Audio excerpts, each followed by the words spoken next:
Chapter 7. Eluding the Meeting Minds. Avoid the pitfalls of counterproductive meetings. Everyone who has come out of corporate America recalls different highlights of the experience, but without exception, all of them recall the endless meetings. Many managers, who still have some desire to be productive, get extremely frustrated with the meeting syndrome. They are absolutely convinced nothing of value ever happens in meetings. The greater the attendance at the meeting, the less productive it seems to be. Meetings can be great obstacles for workers who are results-oriented. There has been a deluge of displaced executives flocking into the network distribution industry. They bring with them some valuable resources, most notably their wide base of professional contacts and high-level management experience. But they also bring some disastrous habits, many of which may have caused the downsizing of corporate America in the first place. We will discuss this in more detail in Chapter 9.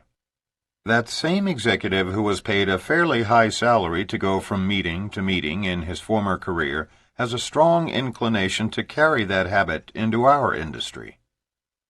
In the very first year of network marketing, probably even the first month, new distributors may find themselves exposed to one of the prime causes of failure in our profession: lethargy. Because this is brought on by the very people whom they regard as successful, it will be difficult to resist. Lethargy results from what we call meeting minds. In the battle for success, these minds seldom cause death, outright failure, but they often lead to the maiming and disfigurement of a networking career. That is, they keep some new associates from rising to their full potential. Once they step on these well-camouflaged explosives, new distributors may end up disabled and limping through the rest of their careers. If new distributors are lucky, they will be able to avoid these particularly destructive explosives until after they have achieved a reasonable income. Those unfortunate enough to be led through this minefield by their sponsors in their first month may indeed be among the earliest of our dearly departed associates. Although meeting minds usually just maim, they can be fatal. Take some time to consider how our industry works. Income is paid when products or services are ordered. The larger our organization, the more orders are placed. CEOs in our industry pay people to do word-of-mouth advertising, instead of building overpriced retail stores and hiring expensive public relation agencies. The more people we personally recruit and train, the larger our organization and the larger our income. Therefore, effective recruiting and training meetings are the foundation of our business. In network marketing, no one pays you to waste time sitting around in strategy meetings. Unless you are talking to people about your business, you are not really working the business. New distributors will never be as enthusiastic about personal sponsoring as they are in the first year.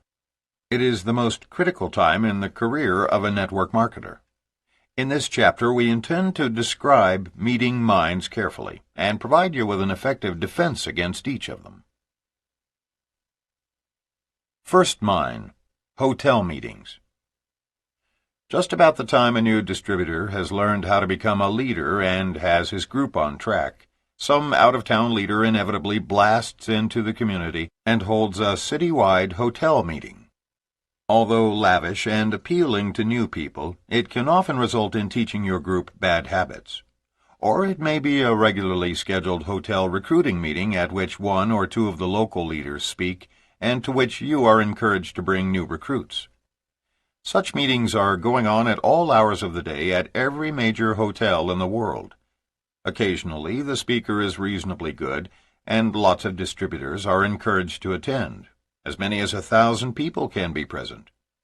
But of all the ways to build a dynamic network marketing organization, a large hotel meeting as the first and primary contact with your prospects is perhaps the very worst. In spite of the fact that Mark's mentor, Richard Call, said, "Don't do a hotel meeting when I make my first trip to Austin," Mark set one up anyway. He packed 300 people in a ballroom, convinced that, given his communication skills, Richard's success, and a ground-floor networking offer, they'd sign up half the audience. Mark sat up all night putting his identification number on more than 100 distributor agreements. Out of the 300 prospects, only 3 signed up, and all of those had quit in 60 days. Mark had just stepped on his first meeting mine and resolved to never do it again. Hotel meetings were first developed by network marketing companies that sold durable goods as a means of quickly sifting through large numbers of people in order to find 1 or 2 people with big money to invest. A former president of one such company told us jokingly that their best closers used this method to sniff out overly eager prospects with at least $30,000 to invest. The problem is, when these companies were run out of business or prevented from front-end loading distributors with garages full of products, their hotel meeting system remained popular. But hotel meetings are among the least effective recruiting systems. Network marketing has always been a people business. When prospects are subjected to a large, impersonal meeting room, the intimacy of our business is completely lost. Long before fax machines, computers, VCRs, and hotel meetings, Mary Kay created more female millionaires than any other corporation in history. Amway built a billion-dollar empire in America using private, in-home meetings, and is today still 4 times larger than their nearest competitors. For some strange reason, during the last half of the 80s, when MLM really began to blossom, most companies opted for hotel meetings rather than in-home meetings. Hotel meetings can only be of value if they are used occasionally as a supplement to regularly scheduled in-home presentations. Let's analyze why. Hotel meetings cannot be duplicated. First, the setting of a hotel meeting is all wrong for network marketing. The number one fear in business is public speaking. New prospects, whose first introduction to our business is via the hotel meeting, will be immediately fearful of success. They walk into the Hyatt, see a well-dressed couple addressing hundreds of attendees with a microphone, and think, "I can't do that." Most people fear public speaking. We sometimes wonder how many millions of would-be successful MLM distributors have walked out of hotel meetings and chosen never to participate because they thought they might be required to stand up and deliver a public speech. The thought can be quite intimidating. No one need ever deliver a speech to become a millionaire in our profession. Yet that's not the understanding of many who quit before they ever begin, believing that public speaking is a large part of network marketing. In addition, there's the money issue. It costs a reasonable sum for leaders to rent a ballroom or meeting space at a hotel. So at the meeting, either the leaders lose money, which most can't afford, or they make a profit, which encourages others to emulate them. But what about the message that is sent to prospects and other members of the group as they glance around the room and discover, with simple mathematics, that the leader is making money off them? There will be some resentment at the thought of a leader profiting from the meeting. Moreover, some entrepreneurial leaders will get the idea that the way to make money in network marketing is to conduct these large meetings. Other leaders even go further by selling books and tapes to participants. It can become so profitable that one leader, formerly with one of the biggest MLM companies, confided in us he can gross over $500,000 in a weekend by charging for hotel rooms, food, books, tapes, CD-ROMs, etc. However, he has the advantage of being a professional convention planner with plenty of money to invest. Not every leader has the resources to duplicate that approach, nor should he or she really need to have them. The nature of our business is to earn money from the sale of products and services, not peripheral materials. Hotel meetings create dependency. Network marketing is successful when leaders are recruited who, in turn, recruit other leaders. It is meant to create independence. Many companies insist on the use of the term independent distributor. Yet hotel meetings have just the opposite effect. For those who do join and buy into the concept, they think, "Great, I don't have to work to be successful. All I got to do is send my friends, family, and associates to the Hyatt each Thursday night, and these great speakers will do it all for me." Of course, that never works, because ultimately the only people who make real money in MLM, with very few exceptions, are those who conduct their own meetings. Effective recruiting meetings need not be large, and no one needs to deliver formal speeches. Attending meetings at hotels should not be confused with real work in this business. Too many new distributors find that it's much easier to become professional meeting attendees than it is to face the rejection of frontline recruiting. At the outset of your MLM career, it is important to understand that sole dependence on hotel meetings for recruiting and building a large organization is based on an erroneous principle. This is easy. I don't have to work. I'll just send people to meetings. Absolutely not true. A low turnout causes embarrassment. If you think no-shows are hard to take when the meeting is held in your home, think about how you might feel when this happens at a hotel meeting. There is no worse experience in this business than to rent a hotel room and have a handful of people show up. Ask any leader in the business. Almost everyone has been there and done that at least once. Dave Johnson recalls one such moment in his first year of the business, nearly 10 years ago.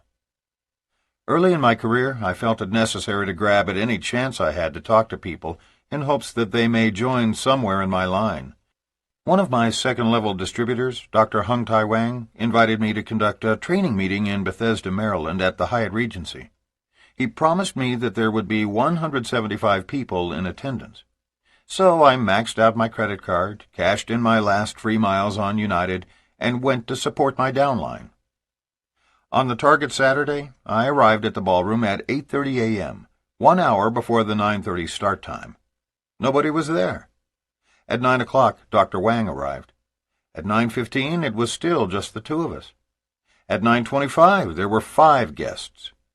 By 9:30, Dr. Wang was pacing up and down the hallway looking for lost distributors. At 9:45, he was quite distraught, wondering where the other 170 guests were. We did conduct the all-day seminar for the 5 attendees, and 3 of them are still in the business today. However, Dr. Wang admitted later that he wished the overhanging chandelier would have fallen on him and ended it all right there. The moral for me was the realization that you never know when you'll meet your next top leaders. Just think of what could have happened to those 3 leaders if we had discounted their attendance and canceled the seminar because of lack of expected attendance. The fact is that the meeting could have been held in Dr. Wang's home and spared him the embarrassment of all the no-shows. They were extremely lucky they didn't come away with nothing to show for their efforts. Of the countless stories we've heard over the years, no one else in this entire industry has described a similar hotel experience with such a positive outcome. Today, Dr. Hung Tai Wang has one of the largest organizations in Asia and is one of the highest-paid distributors in the business. Dave Johnson and his wife Connie live in Reno, Nevada, the same town in which we live. Renee worked closely with them during those pioneering days, and we have all become close friends. As upline to Dr. Wang, the Johnsons are the leaders of one of the largest Asian organizations and among the highest-paid distributors in our company. They travel extensively and live a life that others can only dream about. Paula Cook-Ehrlich tells a similar story of her early days in the business when she accompanied her husband on a business trip to Texas. While there, I decided to hold an opportunity meeting for a few people we knew. I was planning to use our hotel suite for the meeting and had taken a few key products with me to show everyone. I happened to mention this to my upline, and he said that he had a very large organization in Texas and that he would put out a voicemail about the meeting. He said that I should get a meeting room at the hotel, which I did, for about 50 people. I called him when I'd done this, and he said that he didn't think the room would be large enough, that I should get one that would accommodate about 100 people. That was 2 days before the meeting, and at that point the only room the hotel had available was one for about 200 people.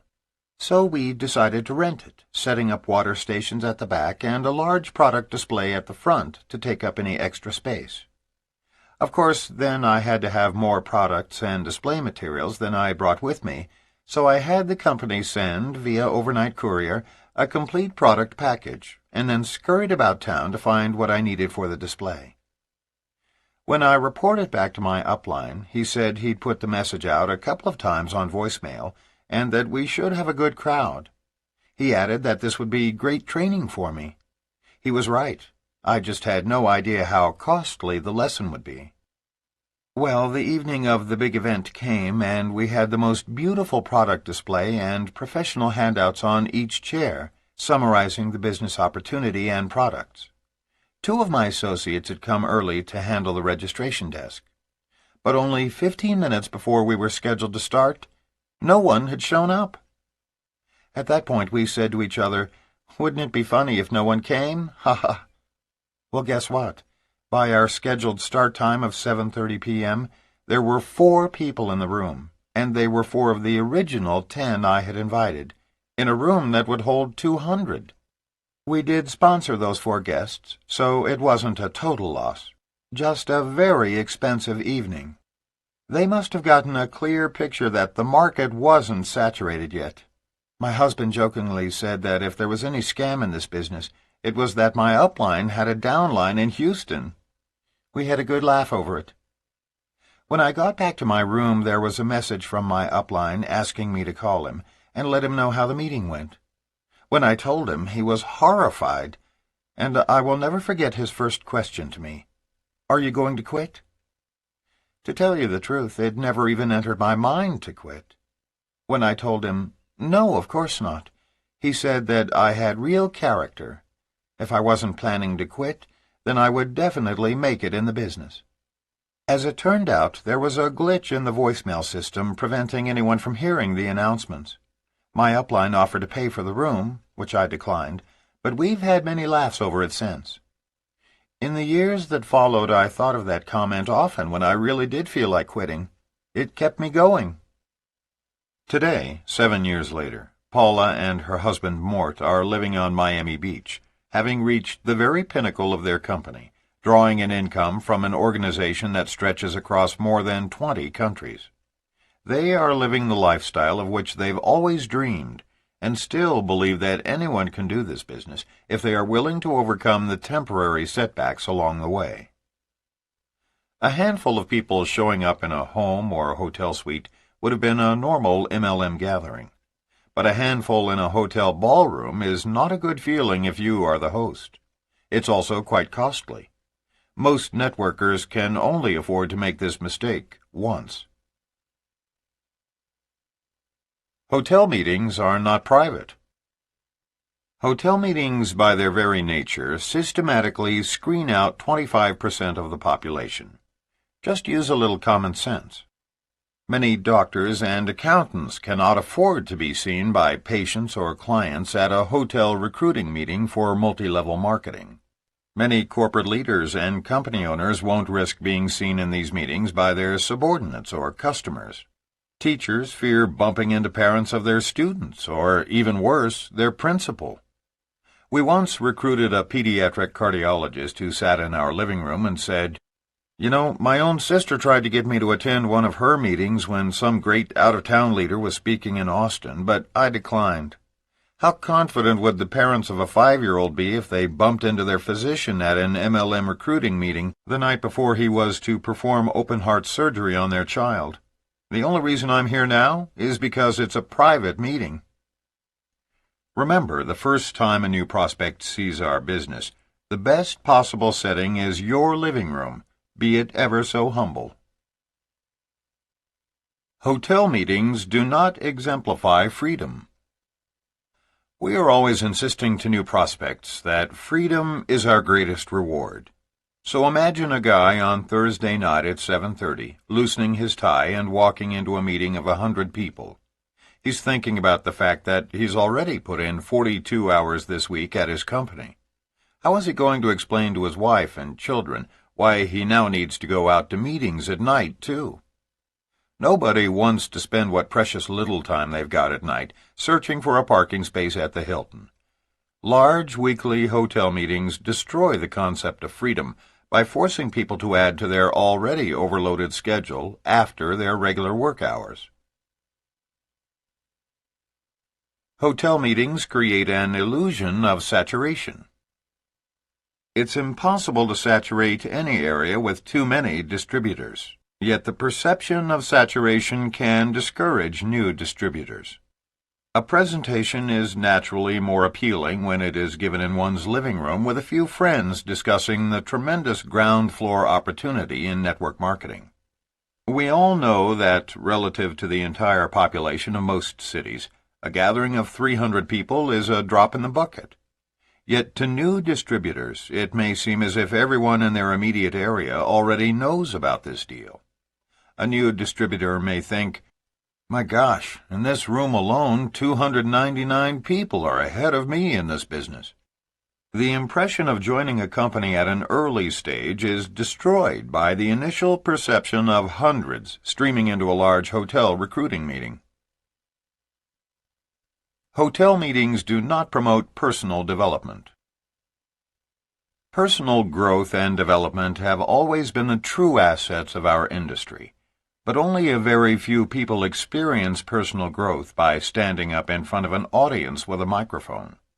For most people, leadership skills are better developed in small, in-home meetings to recruit new frontline distributors, coupled with weekend training sessions in which networkers are taught to lead their own small groups. We believe the most positive outcome of success in our industry is not financial independence or time freedom, but rather personal development.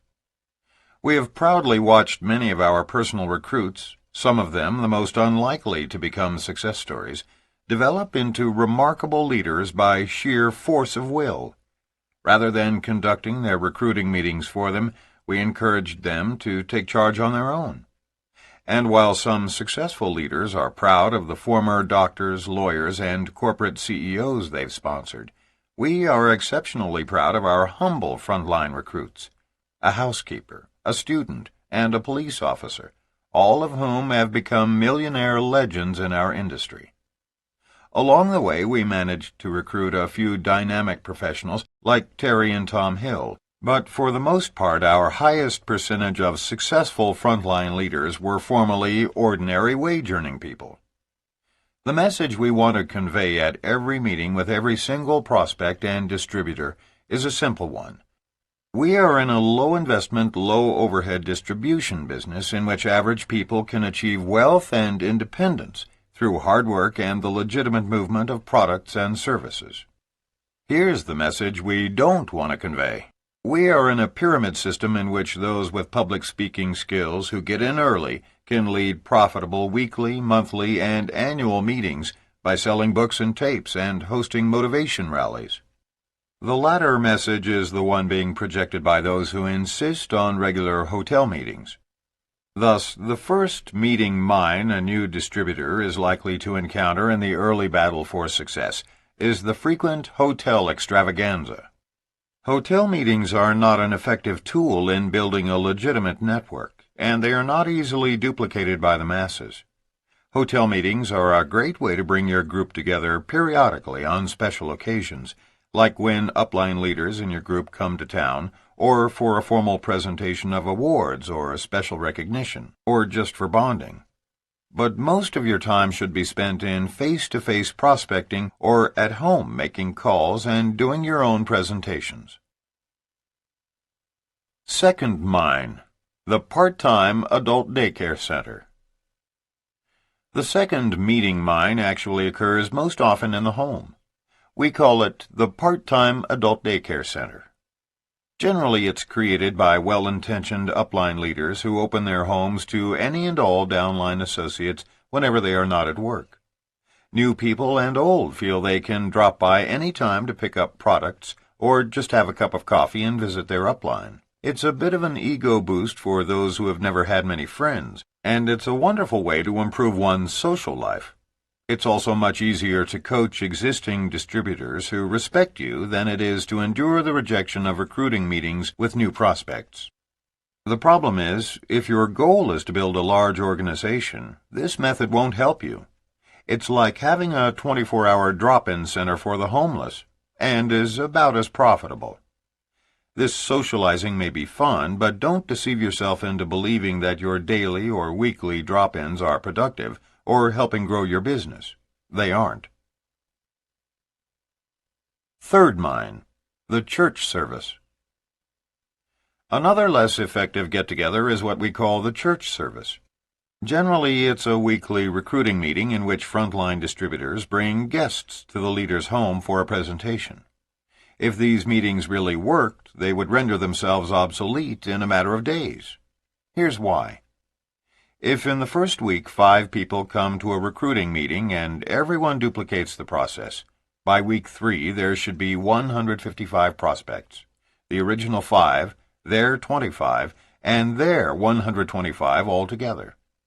Most homes won't comfortably seat that many, and even if they do, by week 4 they certainly can't handle 780 folks.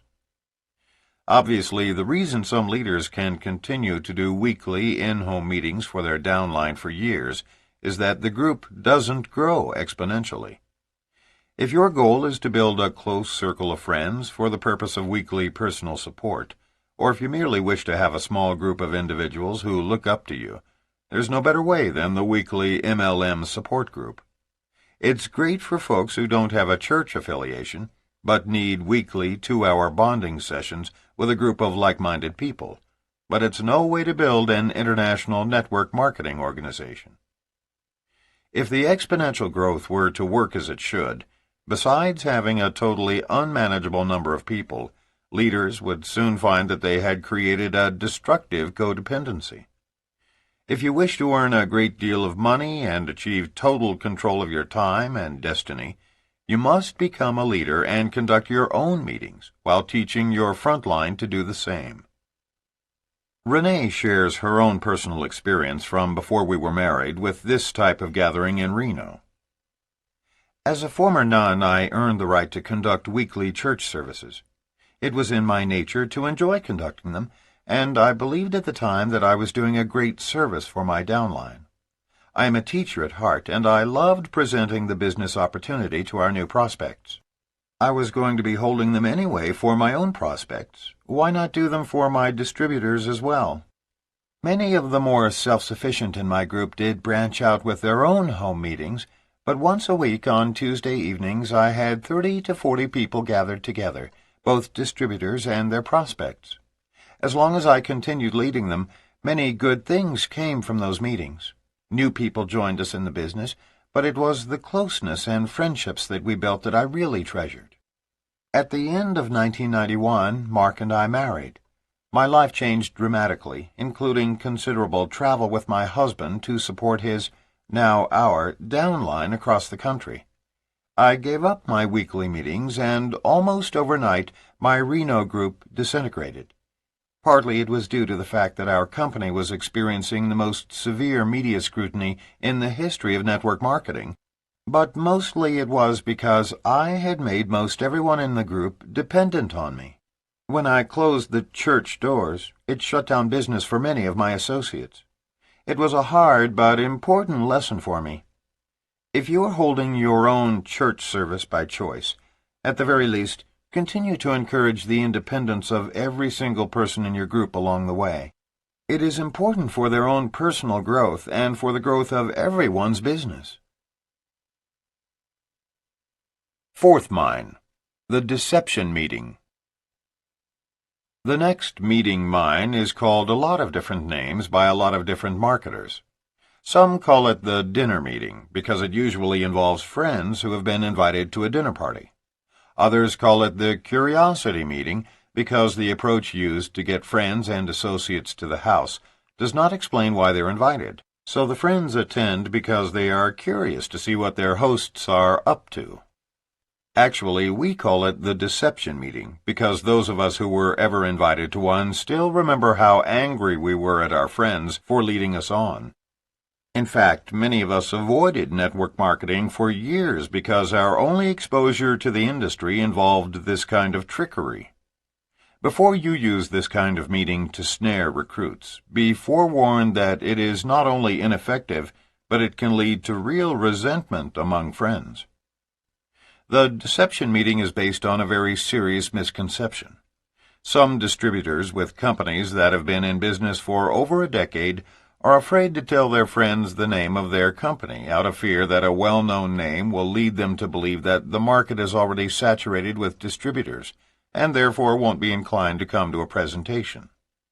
This fear is erroneous for two reasons. First, the name of the company generally should not be mentioned when you are inviting people to a meeting anyway. Second, no business is ever saturated in any community. The fact that your friends may have already heard of your particular corporation doesn't mean they won't be interested. What is objectionable is being invited to a social event or an intimate dinner with friends that is really a recruitment meeting. Deception or curiosity meetings are in-home business presentations in which the prospects are led to believe that they are merely going to dinner at a friend's home. When guests arrive, they are usually introduced to others in attendance, who are sponsors of the host, and perhaps another 2 or 3 couples who are prospects. Once the dinner is over, a formal presentation is given to illustrate the logarithmic growth of MLM. That's when the guests realize they've been had. This kind of meeting is a fraud right from the start. Most people with any integrity will refuse to recruit their friends using such deception, and those who are persuaded to do so usually fail. Throughout our travels in America, Asia, and Europe, we have met countless individuals who have refused for many years to consider any involvement in our industry because their initial exposure was based on a deception meeting. Fifth mine, the office meeting. Another kind of meeting mine is the office meeting. Even though he was warned by his upline mentor, Richard Call, to never get involved in the office process, Mark ignored him and yielded to the temptation in his 5th month. By then, he was earning enough money to be able to afford the office. Mark often tells the following story to MLM groups. I had become a big business man. I actually pronounce it business because it's such a joke. Big businessmen are important guys. We usually drive a Mercedes, wear $2,000 designer sport coats, flash a Rolex on our wrist, and carry a platinum American Express card. Above all else, we need a fancy office and high overhead expenses to prove our worth. In all seriousness, the very things we attempt to escape by entering network marketing are frequently the things our egos dictate we must have once we're successful. When I started earning over $15,000 a month, I decided, against my mentor's protests, that I needed to move my network marketing business to an office location. After all, with that kind of income, I felt it was time to begin conducting meetings in an environment where I had my own desk, secretary, fax machine, and conference room. So I found a beautiful space in the nicest office complex in Austin, Texas, and signed a 6-month lease. Then I hired a part-time secretary to take all my important calls, and poof, I was a big businessman. Guess what happened? First, my closing ratio declined by almost 50%. Not only that, but I had a significant increase in no-shows to my presentations. What telephone calls I did take were people complaining about the attitude problems and general incompetence of my secretary. So I had to spend time teaching her the fundamentals of telephone behavior. By the 2nd month, no one I interviewed signed up, and the few I recruited in the 1st month were clamoring to hold their meetings in my office and refusing to do their own in-home meetings. By the 3rd month, I had moved my office back home. Here's what I learned. Office meetings don't work nearly as effectively in our business as do in-home presentations.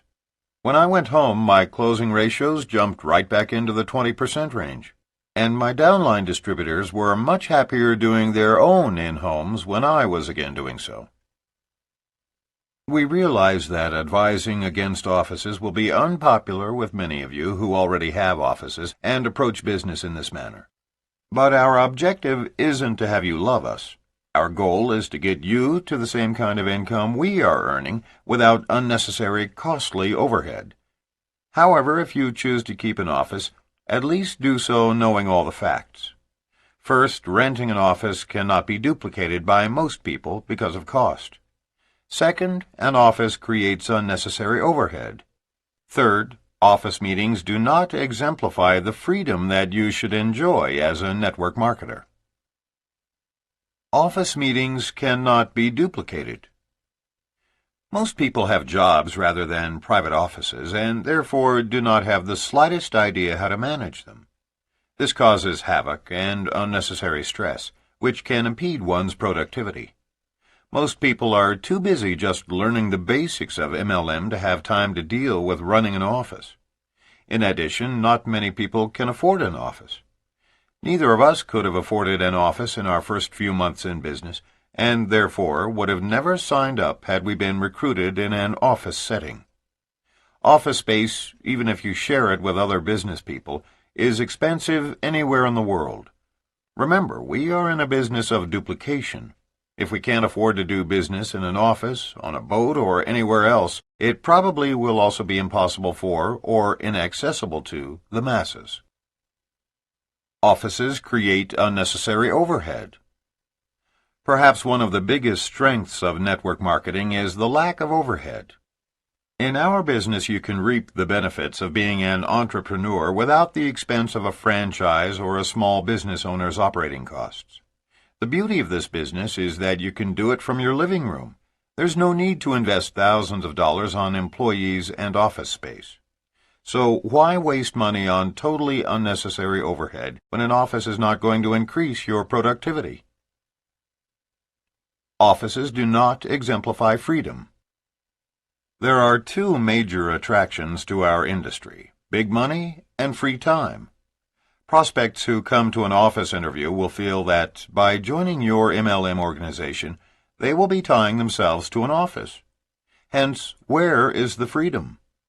If they duplicate your system, soon they will not only be fighting traffic during their commute, but will feel compelled to spend much of their time there. What's worse, their leaders will imitate the process. They will feel that their presentations, too, should be held in such a professional setting. By leasing an office, you will be implementing a trend in your downline that contradicts the essence of this industry, giving ordinary people the chance to enjoy freedom outside of the traditional business site. We have people in our downline who have succeeded through both hotel and office meetings, but none of them are earning half as much as we are. Regardless of how much you make, we encourage you, as we encourage them, to make your decisions based on what you want out of your business. Some distributors and some foreign cultures simply prefer the group office environment for motivational and social support.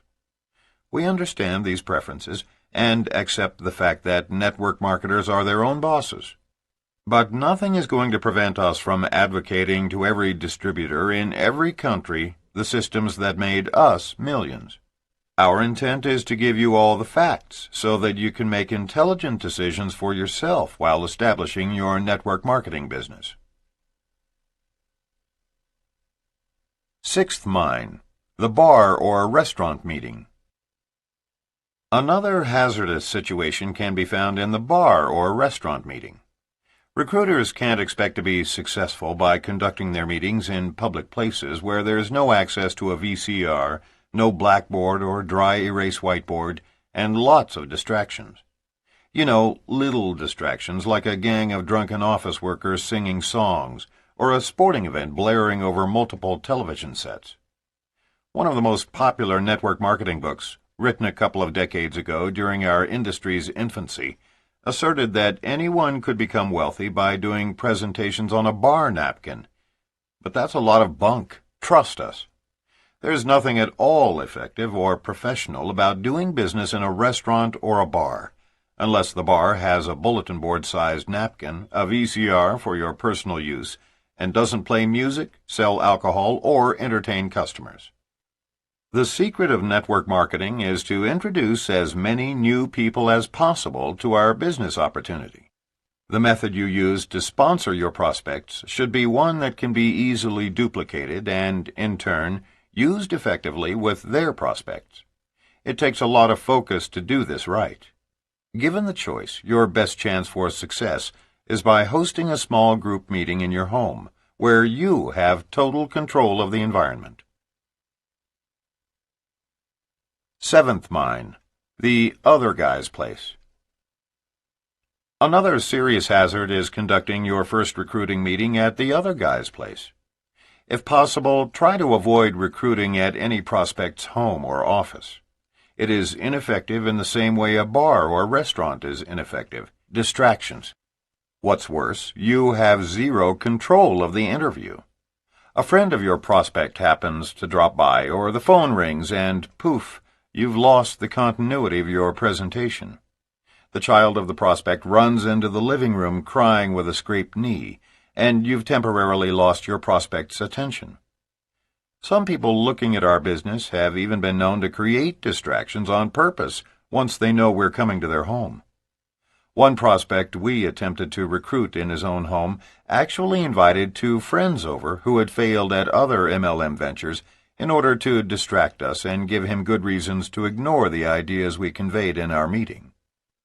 It is time-consuming to drive across town to someone else's home or office. Also, why bother with a one-on-one meeting when you could be doing a small group interview, perhaps accomplishing 4 to 8 times the results? But sometimes, if prospects cannot be approached in any other way, meeting at their place is better than not showing them your business opportunity at all. Mark showed the business to Dennis Clifton at his home, and that was definitely a trip worth making. But whenever possible, strive to get the prospect into your own home presentations, which allows you to have the control necessary to have an effective meeting. And if won over, the prospect is much more likely to duplicate the process correctly. Eighth mine, technology. Even though new technological methods will become available in the future, those distributors who remain faithful to a simple recruiting system will prosper dramatically. Remember, if everyone can't easily duplicate your system, it won't lead to success. We know networkers who are using the Internet and email to recruit and train new distributors. But more than 75% of all baby boomers are not yet online, so why limit your market to less than 25% of the boomer population? Others have attempted to work with phone drops, automatic dialers, fax-on-demand systems, and other new technologies. Used in conjunction with telephone and face-to-face approaches, this shotgun recruiting can be effective. Using only one technology to follow up on leads is very limiting and, by itself, will not work. While you personally may experiment with a new technology as part of your shotgun approach, you don't want to make the mistake of conveying to your organization that this new addition is your primary system. Your people will feel they can only succeed if they purchase the same equipment that you use, but some won't be able to afford it. Above all else, remember this. We are in the distribution industry. We are paid directly as a result of the amount of products or number of services sold and used by our network. Doesn't it just make sense to distribute items and teach systems in a manner that is most easily learned by the general public, and most easily duplicated by them? Stick with this rule, and you will go far in your business. The key to successful meetings is duplication. We want you to understand why in-homes are so effective, as well as how best to use your time during the presentation and training meetings. Remember, this is a book about how to avoid the circumstances that could cause you to quit in your first year of network marketing. We've conducted every type of meeting we just discussed, and found each is substantially less effective than in-home VCR/whiteboard presentations. Never do we tell students in our network marketing college course that the in-home meeting method is the only way to succeed. We are not absolutists. However, if you truly wish to survive your first year, we think you need to understand all the various meeting styles from the most effective to the least effective. In fact, we don't just want you to survive. We want you dramatically wealthy with all the time in the world to do what you want when you want to do it. Having said that, now we want to share with you what we believe is the best and most easily duplicated process in network marketing today.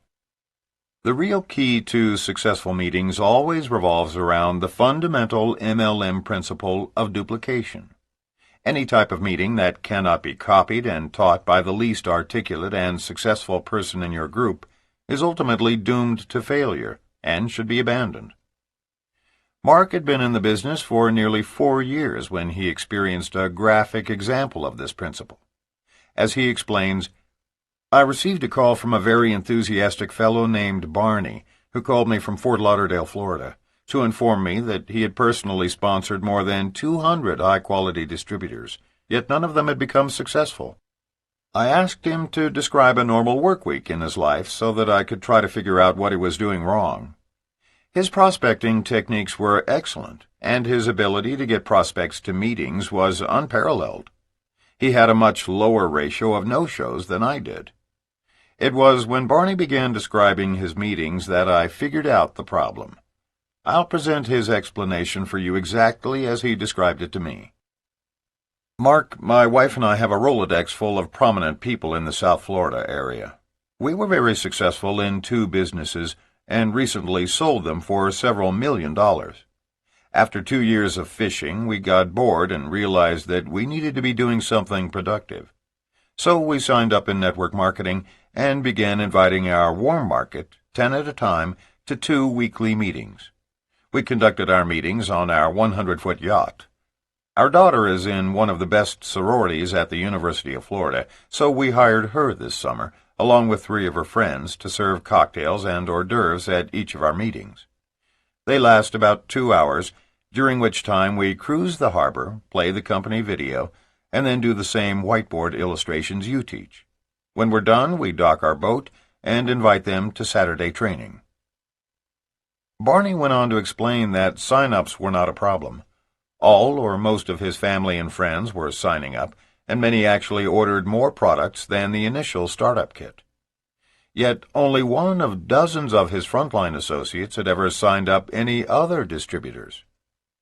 After listening carefully to Barney's story, I asked him one question: "How many of your frontline distributors and prospects own a yacht?" He laughed and said, "None." He got the point. He immediately moved his meetings into his guest house, quit serving cocktails and hors d'oeuvres, and eventually succeeded in sponsoring other successful distributors. Sometimes when we are teaching our distributors a system for recruiting or training, we will unwittingly suggest some new technique, one we've heard about but haven't actually put into practice. That's when we seriously lead new recruits astray.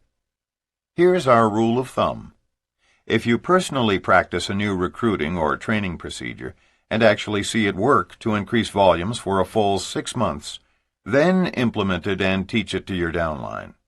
If you've merely heard a rumor that some new system has worked elsewhere, don't give it serious consideration or even repeat it to others until you've actually tried it. You want to keep the in-home meetings of your downline so consistent that any prospect could attend any meeting in any city and walk away with the same knowledge and information. That's how the leaders in the top companies have done it, and it's hard to argue with billions of dollars of success. Recruiting meetings.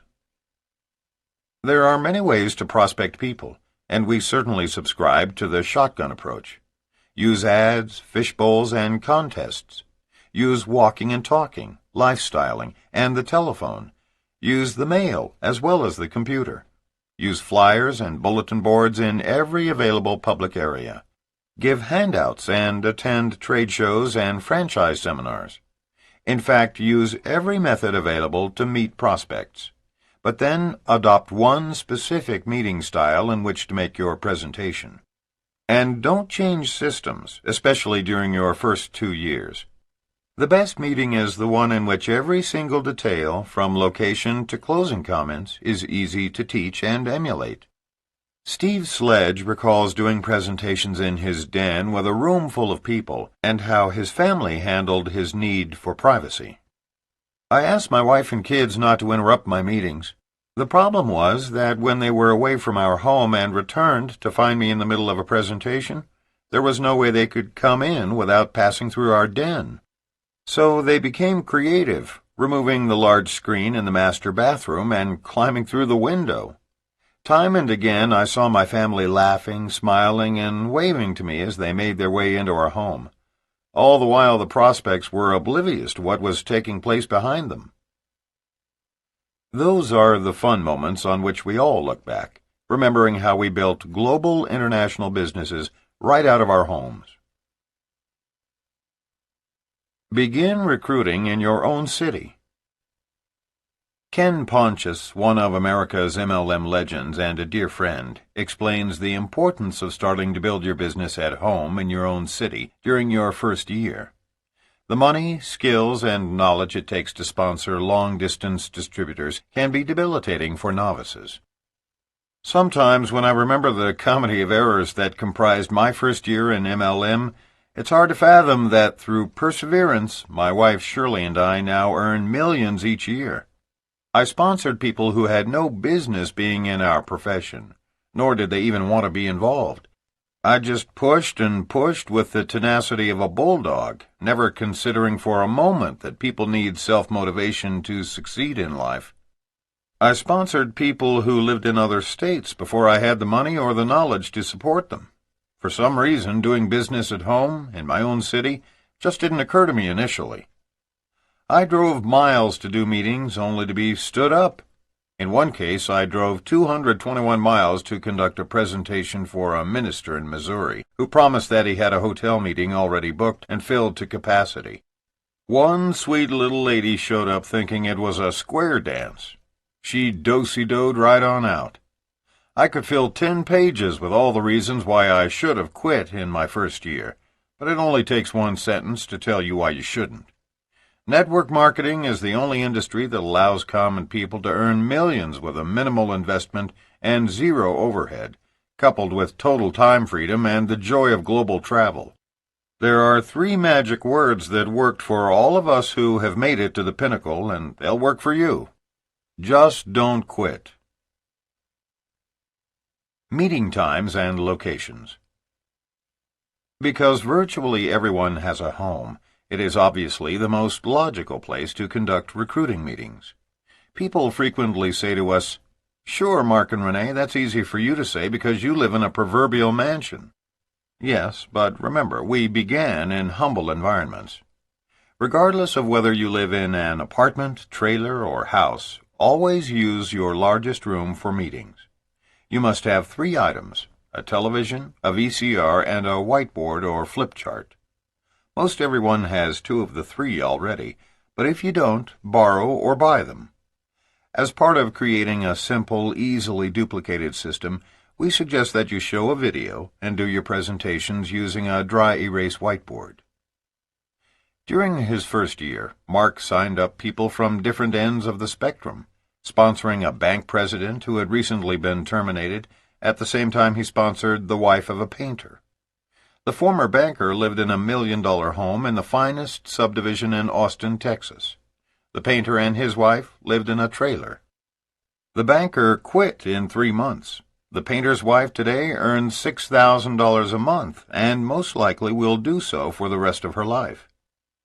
The quality of your home environment is not nearly as significant as your own enthusiasm. Read the previous sentence one more time. It is the essence of success in MLM. Don't serve any food at your meetings, but if you feel the need to provide something, make it a beverage, water, coffee, or iced tea. Ideally, you should conduct meetings on any weekday during regular work hours for 1 hour either side of noon. These hours are best because it allows your prospects to take an early or extended lunch. The next best meeting times are evenings. The least preferable times are during weekends. You want to create the impression that our industry is a truly legitimate business that is conducted during normal business hours. The ideal number of prospects per meeting is 4 to 8. Try to avoid doing one-on-one meetings. They are an ineffective use of your time. Of course, there is always the rare professional whom you might determine needs a private meeting, but as a rule, small group meetings are best. For information on the opening interview and presentation, we refer you to a comprehensive step-by-step chapter on the subject in our book, Power Multi-Level Marketing. This provides more specific information on the points to cover while doing a business opportunity meeting by whatever name you call it: business presentation, business briefing, business interview, or private business reception. No-shows are normal. Always schedule twice as many prospects as you would like to attend your recruiting meetings. For example, if you want 5, invite 10. It is normal to have 50% no-shows at these meetings. People will offer up the wildest excuses for not showing up at your business presentation. Jerry and Debbie Campisi of Boca Raton, Florida, recalling their early days of building their business, claim to have heard every excuse in the book. Here are just a few of the standouts. "You won't believe it. My house caught on fire and burned to the ground. I lost everything I own, including your information. I feel really bad about missing your meeting. I had an accident on the way to our appointment. I can't believe I'm still alive. I had to go to the hospital, but I'm okay now. I want to wait a few weeks to get everything back to normal before we meet." And their favorite: "I couldn't show up for our appointment because someone broke into my car and stole everything I had, including your starter package. It had your telephone number, so I couldn't even call you. I'm really glad you're calling me now." How about this one? "I was so excited to meet with you until my husband came home. He told me that this was one of those pyramid schemes where they don't care about selling anything. It's just a front-end network deal, and all they want is your money. He wondered why in the world I would even be looking at something like this." 2 weeks later, he signed up in another deal that truly fit his description. Everything he was telling his wife not to do, he did. Don't be surprised if you get outlandish excuses. In a follow-up phone conversation, a prospect's girlfriend offered this defense: "Oh, I'm sorry, my boyfriend must have forgotten. It's his pet snake's birthday. He can't come to the phone right now because he's having a birthday party." Jerry said he tried to get a visual on that one, picturing the snake wearing his birthday hat and diving into the cake. The Campisis advise that whatever you do, don't buy into all the explanations that people offer. Successful entrepreneurs know that excuses are the nails that build houses of failure. After more than a decade with one company, Jerry and Debbie Campisi have the experience to know the truth of that statement. They have reached the top. Like us, they met and married in this business, and are our close friends and travel companions throughout the United States, Europe, and Asia. We all enjoy working the business together and playing on the beaches of the world. We have seen many successful marriages between distributors in our industry. Network marketing is a haven for finding people of like minds, hearts, and bank accounts. There is a rumor floating around our industry that a case is now pending before the Supreme Court that stipulates that network marketers can no longer merely marry, but must also agree to a legal merger of their downlines, without the possibility of prenuptial restrictions. Of course, that is only a rumor. Training meetings. Another meeting that is critical for success is the training meeting. We have created a 180-minute video called Power Training that demonstrates exactly what we do, step by step, emphasizing what we consider the most important elements of successful training. However, there are a few philosophical issues we need to address related specifically to training. According to some studies, an individual with above-average intelligence retains approximately 15% of new material taught in the first hour of a meeting, approximately 10% in the second hour, and beyond that, less than 3%. We are convinced that providing a laundry list of facts and ideas in the first training session, or for that matter in any training session, is not only unnecessary, but a foolish waste of time.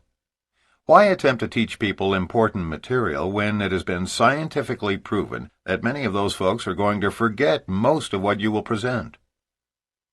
Our entire training system is designed in such a way as to change subject matter every 50 minutes. That's based on the solid fact that the human attention span cannot remain focused on one subject matter for more than an hour without becoming saturated. Then the mind must rest before devouring a new subject. We've met distributors who conduct weekend marathon training sessions. Some leaders actually have bragged about the fact that their training is so intense and comprehensive that it takes as long as 8 hours to complete. Sorry, folks, that's insane. The subject matter of training meetings. As the first step in training, we teach people to create 2 separate training modules of 50 minutes each on a Saturday morning from 10 o'clock a.m. until noon. We suggest that the first hour be a demonstration of how to complete and how to teach others to complete any application forms, distributor agreements, product orders, and other paperwork. This is the time to show them the products included in your starter package, how to use them, and how to build a base of 10 customers. Introduce corporate literature as well as any brochures or magazine reprints that you want your downline to use. That process usually takes up the first module. The second half of the meeting should cover goal setting with a brief explanation of the compensation plan, how to build their 2,000-person warm list, and how to focus on the importance of the relationship when approaching family and friends about this incredible opportunity. At the end of the 2 hours, make 4 assignments to your new associates. 1. Go home and use the products in the starter package. 2. Find 10 solid customers among your close circle of family and friends. 3. Set your goals in writing using the material provided. And 4. Using the memory jogger provided, begin to create your warm list. Remember, those who are serious about their 2,000-person warm list and get their 10 customers are usually the ones who succeed. During their training, remind your new associates that even though today they are the students, next week they will be the teachers. This system is so simple to duplicate that they should feel at ease training their own new distributors the following week, doing nothing more than what you have just done with them. Stress the importance of using your system without deviation. Unless you can reduce your training system to 1 page, it's too complicated. That may seem like a preposterous notion, but it works. We use a 1-page training format to get our new associates started, a 25-page Getting Started manual at training, and a comprehensive encyclopedia of network marketing for serious business builders. But guess which one we fax first to out-of-town distributors who want to learn our system? The 1-page training format. And when we do, the unspoken objection we have to overcome in the minds of most prospects is, "This is too simple. It sounds too good to be true." We tell everyone that the system is simple, but the work is not easy. Ours is the most wonderful profession in the world because it makes the most sense. People shouldn't have to spend countless hours in a classroom learning complicated business models from an academic who usually doesn't even practice in the business world. People learn the most while in a participatory role, making errors, yet learning from each one. With new distributors, our objective should always be to quickly cut the umbilical cord and demand of them leadership and hard work, at whatever pace they choose to do the business. The sooner new distributors become self-reliant and follow a simple success formula, the better. And we must constantly be reprogramming our prospects for success by pointing out how simple and easily duplicated our system truly is. Because if we don't, most people will walk away thinking, "Nobody can earn this kind of money sitting in their living room showing a video." But we did, and so did Mark's housekeeper. And with a simple, proven, easily duplicated strategy, so can everyone else who has a home, a television, and VCR. Keep training meetings simple and limit them to 2 hours, tops. Now, what about the trainees who go home, try the products, write out their goals, start putting together a warm list of several hundred people, find 10 customers, and call you back ready to go? Those are the individuals, the ones you've been praying to meet, whom you bring in for a personal one-on-one strategy session. This is the moment when our profession changes from sifting through the numbers to forging strong business relationships. In this personal training session, you help lay out an action plan suited for each new associate. Discuss how to select and approach those with whom they would like to create lifetime business partnerships, and schedule a specific day for you to help with their first presentations.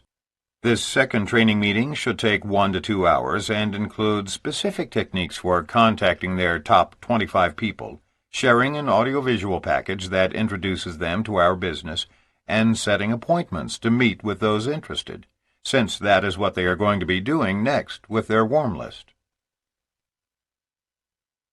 Product training is not necessary. You might notice that there's something conspicuously absent from our discussion of the training meetings. Those of you who represent a company with specific products probably are wondering why we've left out detailed product training.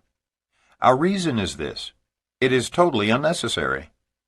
Those individuals who feel a burning desire to learn about the ingredients in their personal care products, vitamins, pet food, or other consumable items should do so on their own time, both by usage and personal study. But be forewarned, distributors who are product experts seldom become the successful builders of huge international organizations. One of the significant facts which surfaced as we interviewed America's best distributors during the research for our last book was that not one placed their emphasis on teaching intricate details about products or services. Not one. We are perfectly aware of the fact that some people reading this book pride themselves in knowing the function of every single ingredient in every single product they distribute. Such folks probably are upset with us for this unfair stereotype. Hey, lighten up! We have consistently poked fun at ourselves and revealed numerous ridiculous mistakes of our own. The truth is this: in our profession, those who truly wish to recruit dozens of frontline leaders over the years and build a really powerful international organization must focus on educating the multitudes about how to achieve wealth and independence. These have always been and will continue to be the most exciting products in our industry. At one point, both of us, still building our own individual organizations, decided to become experts on one of our hair products so we could dazzle people with our wisdom. It didn't take long to memorize the process that scientists used to fractionate the mucopolysaccharides to the precise molecular size so that they would stimulate the papilla of the hair follicles in order to vasodilate the capillaries to just the right blood flow in order to improve hair fitness. And when we proudly talked about that in meetings, some of the doctors even rolled their eyes in confusion. That knowledge never allowed either of us to obtain one customer, nor sign up one distributor. So we quit mentioning it. We replaced all that with an enthusiastic, "It worked for me, and maybe it will for you too. Why don't you try it?" Don't discuss products in training other than to provide a general understanding of the primary products or services. Then encourage the distributors to use them all and learn from personal consumption. Network marketing is about sharing products and services with family and friends based on your own personal excitement with the results. It is not an industry based on your wisdom of the intricate details of how the products work. Remember the example of telling your friends about a recent movie you've seen or a restaurant you've discovered. The products you distribute through MLM are no different. The 8 meeting minds presented here are the obstacles to avoid in year 1. There are certainly others, but these are the most damaging. Numerous would-be successful distributors have unwittingly failed as a direct result of hotel, office, and other public presentations. Remember, you are a professional in a major global enterprise. There is no greater favor you can do for your new partners than to expose them to a legitimate prospecting package and recruiting meeting for your company. So, above all else, keep control of the situation. Meetings, whether for recruiting or training purposes, should be kept short, simple, and easily duplicated. Do them in a private setting, preferably in your home, and attend larger gatherings only periodically as you and your group feel the need for bonding, acknowledgement, or remotivation. You dictate the time and place of the meeting. You control everything about the first business presentation. And even more important, you control how your newest associates are trained. If you've been through training once and it was done right, you can teach it too. Maintain the attitude that you are offering your prospects an appointment with destiny. What other professionals can look a man or woman in the eye and tell them truthfully that it is possible to earn $20,000, $30,000, even $50,000 a month and more in less than half a decade, while enjoying total personal freedom? No one can but those of us in network marketing. New distributors should avoid all the meeting minds like the plague, and utilize only those group meetings that offer an occasional means of bonding with other distributors and positive reinforcement to the system your group is using. Be proud of the industry you represent, and don't be afraid to conduct your own meetings. Summary. Attending unnecessary meetings can become the stumbling blocks that lead to your demise in our industry. Large hotel meetings don't work unless used periodically as a supplement to regularly scheduled in-home presentations. Weekly hotel meetings are ineffective and not easily duplicated because they are expensive, create codependency, can be embarrassing because of no-shows, are not private, do not exemplify freedom, often create the illusion of saturation, and do not encourage personal development. Occasional hotel meetings are best used to bring the group together to hear an upline leader, provide awards, offer recognition, and create bonding. Most of your time should be invested in face-to-face prospecting, telephone calls, and in-home presentations. The church service, a regularly scheduled recruiting meeting in which frontline distributors are taught to bring guests to the leader's home, where he or she then does presentations for everyone, can lead to disaster if continued long-term by creating codependency. A deception meeting is a dinner party to which friends are invited, believing it to be a social gathering, only to find out that they are there for a briefing about network marketing. It's proper to create curiosity about network marketing when inviting people to your home for a business presentation, but it's never proper to deceive them about your intentions. It is not wise to use an office outside the home because, 1, it cannot be duplicated for most people, 2, it creates unnecessary overhead, 3, it does not exemplify the freedom that you should enjoy as a network marketer. No one can expect to be successful by conducting recruiting meetings in any public place, such as a bar or restaurant, where there's no access to a VCR, no whiteboard, and a great many distractions. When possible, avoid conducting meetings at your prospect's home or office, because you have no control over the circumstances. High-tech recruiting methods, such as using the Internet, email, phone drops, automatic dialers, and fax on demand, can be effective when used with other approaches, but using only one technology is a very limiting system that cannot be easily duplicated. Successful meetings revolve around the fundamental MLM principle of duplication. Any meeting that cannot be replicated by the least articulate and successful person in your downline is ultimately doomed to failure. When beginning your business, start by recruiting in your own city. When doing a recruiting meeting, the quality of your environment is a fraction as significant as your enthusiasm. Convey the impression that network marketing is a truly legitimate business conducted during normal business hours. Expect about 50% of the people you invite to meetings will not attend, even after promising to do so. As the first step in training, we recommend that you set aside 2 hours each week on Saturday mornings to teach a small group of your newest distributors the basics of how to do our business. Following the first step training, set up a one-on-one personal strategy session with any frontline associate who completes your assignments. Product details should not be a significant part of your training because networking is a business of sharing of products with family and friends based on personal excitement and results, not based on a technical knowledge of ingredients or services. Meetings, whether for recruiting or training purposes, should be kept short, simple, and easily duplicated.